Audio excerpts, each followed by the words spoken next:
Want to know what it's like to live on Mars without leaving Earth? This is NASA's CHAPEA mission, where volunteers spend 378 days inside a 3D printed habitat to help prepare for the first human missions to Mars. CHAPEA stands for Crew, Health, and Performance Exploration Analog. Inside this 1,700 square foot habitat, 4 people will live, work, eat, grow food, and even do simulated spacewalks. The idea is to make this mission as close to Mars as possible, with limited resources, isolation, and long workloads. Every task helps NASA figure out what equipment and support systems future Mars explorers will need.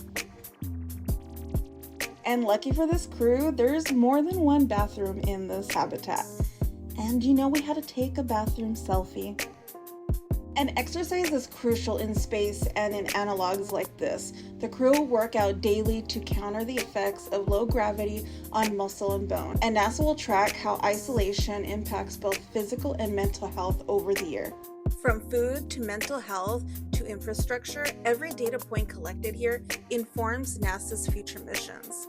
The crew will perform simulated spacewalks in the sandbox, but to get there, you have to pass through 3 airlock doors, just like real astronauts will have to on Mars. The difference is the crew will be suited up, and we just had to slip on these cute little blue booties to prevent contamination as we step into and out of the simulated Mars yard. And yes, we did ask to take home the little booties because we're nerds, duh. And just like that, you're on Mars, in the middle of Texas.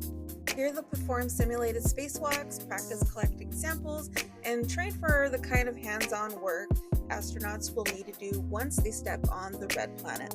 I think our favorite part was being in the sandbox because it was so surreal with the way the dome is shaped and the lighting and just the way that they have it set up. It really looks like you're on Mars. I mean, we were on Mars. The next crew will enter the Mars Dune Alpha habitat on Sunday, October 19th to begin their mission.